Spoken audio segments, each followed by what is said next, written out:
A exploração de florestas sempre teve grande destaque em nosso país. A atividade começou logo após a chegada dos portugueses, em 1500, com a extração do pau-brasil.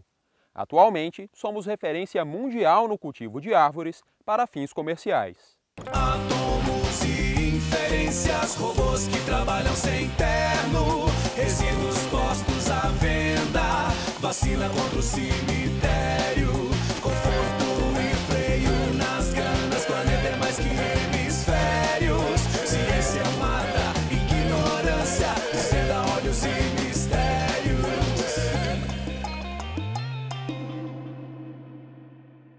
O Brasil tem 516 milhões de hectares de florestas, ficando atrás apenas da Rússia.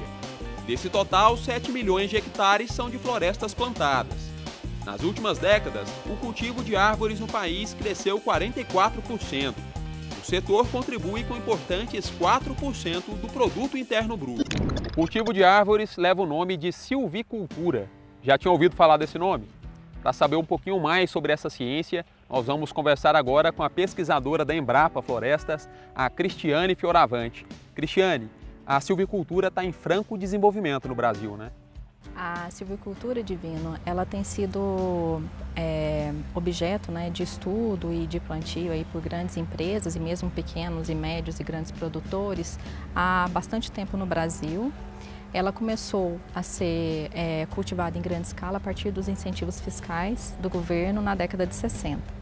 Desde então houve um grande aumento, né, nas florestas e principalmente com dois gêneros, o gênero eucalipto e o pinus.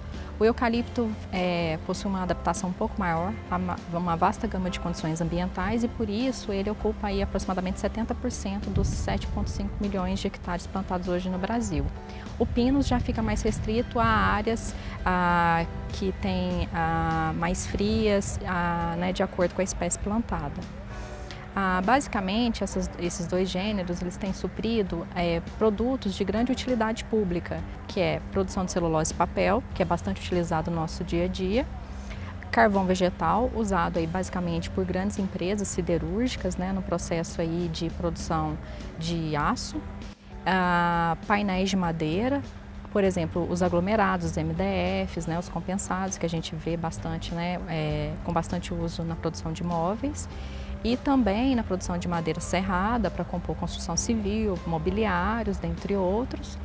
E há também outros produtos, como produtos não madeireiros, que a gente fala, que é, por exemplo, as resinas, que são obtidas principalmente do pinus, o mel, obtido, né, principalmente em apiários cultivados sob dossel de eucalipto, e também óleos essenciais do eucalipto, que são utilizados aí para cosméticos, para detergentes, dentre outros usos. Cristiane, e o cultivo de florestas para fins comerciais acaba ajudando o meio ambiente, poupando o meio ambiente, né?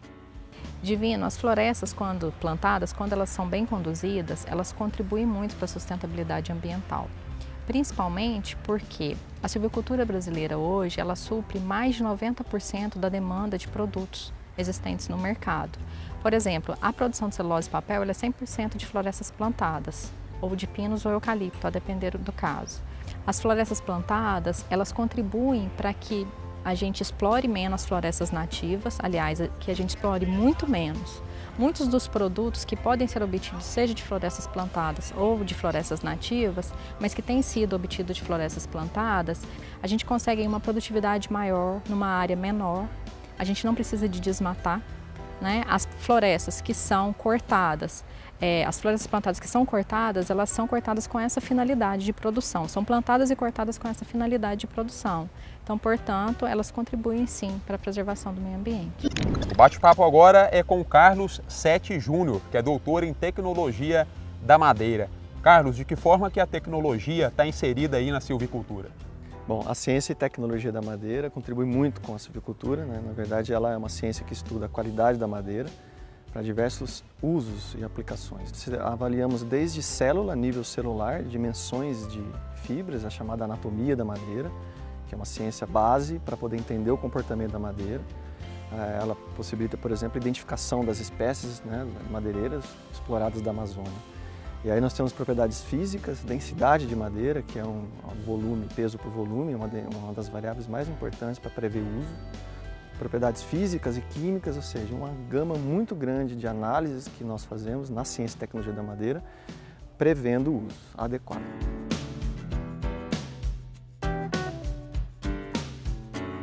E Carlos, existem normas, né, leis que regulam a atividade de exploração de madeira no Brasil, né? Sim, então nós temos o Código Florestal Brasileiro e ele tem uma série de regras que devem ser cumpridas.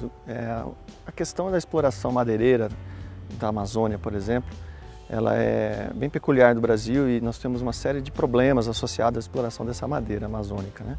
O principal consumidor de madeira tropical amazônica é o próprio país, né? Somos nós mesmos que consumimos essa madeira. Então há sim uma série de ilegalidades no processo de extração dessa madeira até o consumidor final. Mas também existem uma série de regras, como o Código Florestal, a fiscalização cada vez maior e uma série de certificações e normas que são cada vez mais abrangentes, estão cada vez mais no mercado. Mas, na minha opinião, nós podemos, por exemplo, substituir em grande parte a madeira extraída da Amazônia com madeira proveniente de plantações florestais das espécies chamadas nobres, né, como do mogno ou da teca, do próprio pinus e do eucalipto. Então, ou seja, não há necessidade de abastecer o mercado de madeira e a sociedade para uso da madeira, que é bastante demandada, né, com floresta amazônica. Eu acho que a plantação florestal ela pode suprir toda a demanda da sociedade. Nós temos apenas 1% do território do Brasil com floresta plantada. Nós podemos ampliar muito essa área sem desmatar a área nativa, compreendendo pastos degradados e outras áreas degradadas, por exemplo, para expandir essa área plantada e poder abastecer a sociedade pelos diversos usos que a madeira tem. Sou Patrícia Fonseca, diretora executiva da Associação Brasileira dos Produtores de Mogno Africano. Estou em Belo Horizonte, Minas Gerais, onde é a sede, embora nossos associados estejam em todo o território nacional. O mogno africano tem sido amplamente difundido e escolhido por ser uma madeira nobre de alto valor agregado. Além da beleza da madeira, de cor de tom suavemente avermelhado, tem características físico-mecânicas de múltiplos usos, sendo o principal deles a movelaria. É uma espécie de fácil adaptação ao solo brasileiro, sem ocorrência de pragas. Atinge a idade madura entre 17 e 18 anos, o que gera um rápido retorno financeiro para os seus investidores. Estimamos que estejam hoje plantados 30 mil hectares por todo o Brasil da espécie caivorensis, o que contribuirá imensamente para a diminuição do desmatamento de florestas nativas e o abastecimento dos mercados interno e externo. O Viver Ciência faz agora um rápido intervalo. Olha só o que vem por aí. Pesquisadores estudam a melhor forma de cultivo do mogno africano. E no quadro Casulo de Ideias, Heitor e Camila explicam o que é a silvicultura. Floricultura é o cultivo de flor. Fruticultura é de fruta. De fruta. E silvicultura? Quê? Silvicultura. Não consegue, né?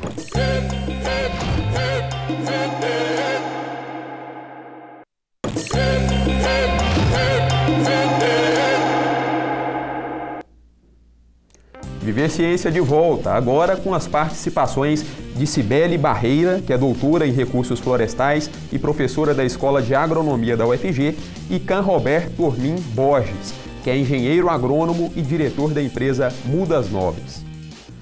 Vamos falar sobre o cultivo de mogno africano no Brasil. Um estudo quer descobrir se o espaço entre as mudas no plantio interfere na produtividade. Independente da espécie que a gente estiver trabalhando no Brasil, a escolha do espaçamento é baseada em alguns fatores. O primeiro, o que eu quero fazer com essa madeira? Qual é o mercado que eu vou atingir? Qual é o ciclo de corte que eu tenho? Qual é a quantidade de insumos que eu tenho para esse plantio? Porque o espaçamento é definido antes do plantio.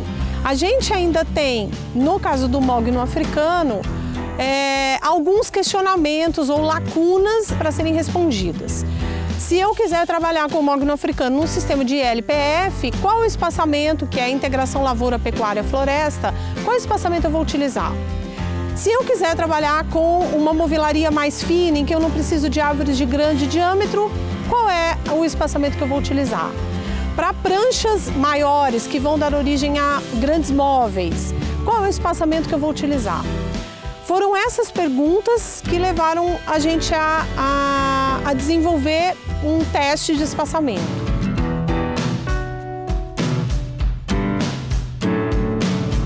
A nossa pesquisa está concentrada em 5 espaçamentos: 3 por 3 metros, 4 por 4 metros, 5 por 5 metros, 6 por 6 metros e 6 por 7 metros.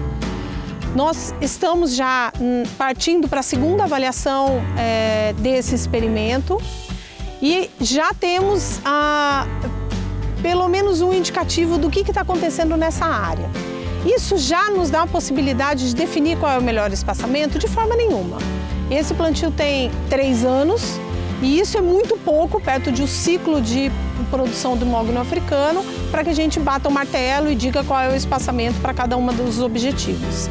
Mas a gente já entendeu, por exemplo, que não existe aqui, da primeira avaliação até agora, nenhuma diferença entre esses espaçamentos relacionados às médias de altura e de diâmetro das árvores.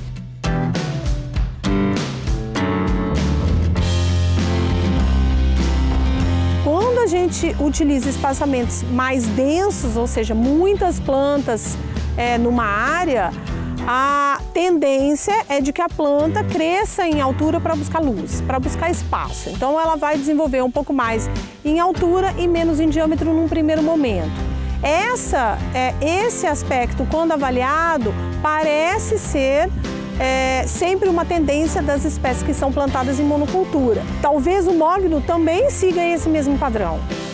A gente ainda não consegue afirmar, porque independente aqui do espaçamento, as médias foram muito semelhantes, mas pode ser que num momento muito próximo a gente comece a ter as diferenças. O produtor rural, ao final do nosso projeto, das nossas pesquisas, deve receber indicativos. Qual é o melhor espaçamento e qual é o espaçamento que, para as condições que ele tem, para o mercado que ele quer, aquele que talvez lhe dê uma maior produtividade. Algo que a gente sabe que é normal para todas as espécies, exóticas principalmente, que eu posso ter um menor número de árvores numa área, elas serem muito grossas e, portanto, eu vou ter uma produtividade X, mas eu também posso ter o maior número de árvores de menor diâmetro, ou seja, mais finas, mas que pelo número muito grande de árvores, eu também vou ter uma produtividade X. Só que isso tudo é dependente do mercado que eu quero, do momento que eu vou cortar. Esse teste de espaçamento vai me dizer, nas condições que a gente tem aqui, para o produtor, tendo condições semelhantes, qual é o indicativo. Ou seja, ele quer árvores mais grossas, qual é o espaçamento ele vai utilizar, árvores mais finas para um outro mercado, qual é o espaçamento ele vai utilizar. Esse talvez seja o maior resultado da nossa pesquisa. Sibeli, o primeiro teste já foi realizado, né? Para quando estão programados aí os próximos testes? Quando sai o resultado final dessa pesquisa? Bom, Divino, a gente tem a próxima avaliação agora no segundo semestre e mais uma avaliação no primeiro semestre do ano que vem. E a partir daí a gente começa realmente a divulgar esses resultados, né, de forma nacional, como uma forma de divulgação científica, a partir do segundo semestre do ano que vem. 2019, então, a gente já vai ter um indicativo aí para o produtor? 2019 a gente vai ter um primeiro indicativo, sim. E, Can, quanto tempo demora entre o plantio e a extração da madeira do mogno africano? Essa resposta até vai um pouquinho de encontro ao trabalho da Sibeli, porque se você trabalha um pouco mais adensado, você vai ter que trabalhar cortes intermediários, um raleamento, certo? Outros produtores optam por um espaçamento maior e levar para corte final. Mas, a grosso modo, nós estamos trabalhando mais nessa linha de corte final, 15, 16 anos entre o plantio e a colheita, corte raso, corte final. Nós estamos falando de mogno africano, mas existe também o mogno brasileiro, né? Quais são as diferenças? O mogno brasileiro também é um bom investimento? O mogno brasileiro ele tem um problema, que é um ataque de uma praga, a Ipsipila grandela. Ela aqui no Brasil está presente e ela causa um dano muito grande e de difícil controle. A praga até é fácil de controlar. O problema é que com o crescimento da árvore, você vai ficando alto para você fazer o controle. É uma lagarta, tá certo? Que vai atacar o broto apical. O mogno africano não é atacado por ele. E o mogno africano, nós já tivemos testes, podemos ver isso aí, o mogno africano é mais do que o dobro de produtividade do mogno brasileiro. O mogno brasileiro vale mais, Suetenia macrofila, ele vale mais no mercado internacional, em torno de 30% a mais. Mas o africano dá 100%, 150% a mais em produtividade. Então ele compensa essa diferença de valor. Cam, você é diretor da Mudas Nobres, né, que é uma empresa que tem parceria, né, com o FG para desenvolvimento desses estudos, como esse que a gente mostrou. E conta pra gente, é um bom investimento? É excepcional o investimento, o mogno africano. Dentre as espécies florestais que estão postas aí, eu quero crer que seja a melhor delas. Um retorno muito alto, você tem uma silvicultura não muito sofisticada, é lógico que demanda cuidado, atenção, não é porque é floresta, porque é árvore, que é mato que você vai largar. É uma agricultura, tá certo? De longo prazo, mas um retorno muito bom. Sobre o capital investido, tranquilamente, nós trabalhamos aí com 1:20, mais ou menos. Sem problemas. A Cibele estava contando, né, que é quase uma poupança, né, Cibele? Exatamente. O cultivo de árvores, né, investir em silvicultura é uma espécie de poupança. Exatamente, é uma espécie de poupança e se a gente voltar um pouquinho no tempo, quando eu era estudante de graduação, a gente falava, por exemplo, de um ciclo, uma rotação para a teca de 50 anos, 45 anos. Então, quando o CAN aqui do lado diz 15 anos, para quem trabalha com silvicultura, é amanhã. É algo muito próximo, né? A gente está pensando em 2 rotações de eucalipto que rapidamente a gente chega no fim. Então, nós não estamos mais numa silvicultura do passado, em que a gente pensava nessas espécies exóticas com 45 anos um ciclo, em que a gente pensava numa poupança para sua velhice. Hoje é numa poupança muito próxima. Você brevemente vai viajar para algum lugar com esse recurso em um pequeno tempo. Eu mesmo quero fazer umas 2 safras ainda. Eu pretendo fazer umas 2 safras do meu plantio ainda. Tá certo, a gente continua esse bate-papo daqui a pouquinho. Continue com a gente.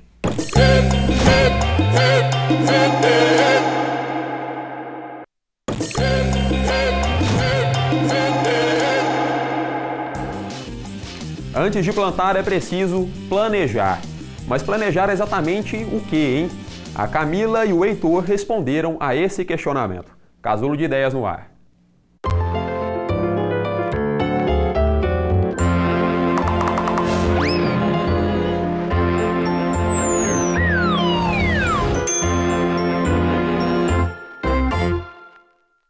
Meu nome é Heitor e tenho 8 anos. Meu nome é Camila e eu tenho 7 anos. Heitor, você sabe o que é a silvicultura? Não. Floricultura é o cultivo de flor. Fruticultura É de fruta. de fruta. E silvicultura? Quê? Silvicultura. Não consegue, né? Não sei. Silvicultura é o cultivo de árvore para exploração de madeira. O que são madeiras nobres? Uma madeira que vale muito. Para que você acha que eles usam as madeiras nobres? Para fazer casa, para fazer prédio, para fazer porta, para fazer janela. O que o produtor leva em conta na hora de plantar uma floresta?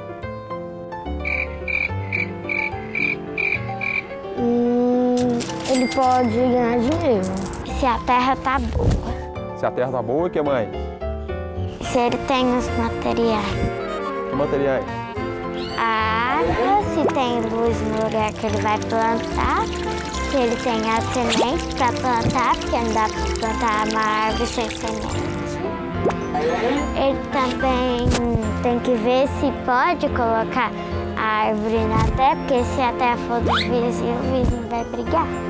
Você acha que a distância que as mudas são plantadas umas das outras faz alguma diferença? Para o crescimento da árvore, para o desenvolvimento da floresta? Faz. Porque às vezes, quando as raízes se juntam, a água que, água vão algumas, aí algumas que não tem tanta água, aí pelas raízes passa a água e vai para cada árvore.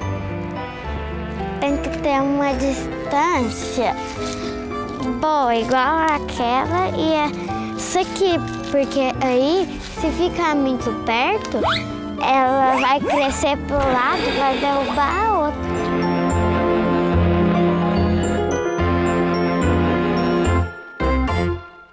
A gente estava falando ali sobre madeiras nobres, mas na verdade não existe madeira nobre, né? Existe o uso nobre da madeira. Explica pra gente. Perfeito. Com esse nome, madeira nobre, se usa, se trabalha com isso, é mais no intuito de indicar o uso da madeira. Então, quando você trabalha com a madeira de menor valor agregado, vai ser usado eucalipto, por exemplo. É um espetáculo como espécie, produtividade muito alta, mas o uso normalmente o uso é para papel e celulose e energia, carvão e lenha. É um valor agregado mais baixo. O caso do mogno africano, nós trabalhamos com movelaria fina, com barcos de luxo, tudo, então o preço do metro cúbico é muito maior. Então a madeira nobre é nesse sentido, é uma madeira de uso mais requintado, com isso tem um preço mais alto, um valor agregado maior. Cibele, a silvicultura, né, o cultivo de florestas, como por exemplo de eucalipto, pode ser mais rentável que a criação de gado. É verdade isso? Em algumas condições isso pode ser verdadeiro. Se a gente pensar somente no gado e somente na floresta, no tempo que você tem da pecuária e do tempo que você tem do cultivo de árvores e de como você vai conduzir a floresta, é possível, baseado no metro cúbico, no preço do metro cúbico dessa madeira, e dependendo de como você tem essa pecuária, às vezes pastos mal formados, mal conduzidos, aquele pasto que vai se acabando e você não faz uma reforma e esse gado não consegue ter engorda suficiente, quando você compara essas duas questões, é muito possível que a silvicultura ganhe, né? Mas isso é muito dependente da região que você está trabalhando, então não é uma verdade absoluta. A gente não pode repetir dessa forma, porque inúmeros fatores devem ser avaliados. Pode ser que sim, então, né? Exatamente. E o cultivo de floresta, a finalidade é sempre comercial ou a gente tem aí outras finalidades? Não, se a gente pensar na terminologia floresta, a gente pode ter, por exemplo, unidades de conservação. E nós temos muitas áreas que são unidades de conservação no Brasil. São áreas florestais, mas não são comerciais. São áreas florestais para conservação. As áreas de restauração, que a gente pode chamar de recuperação de áreas degradadas, mas hoje a gente costuma chamar de áreas de restauração, são florestas plantadas exatamente para restaurar aquilo que foi desmatado e que deveria ser conservado.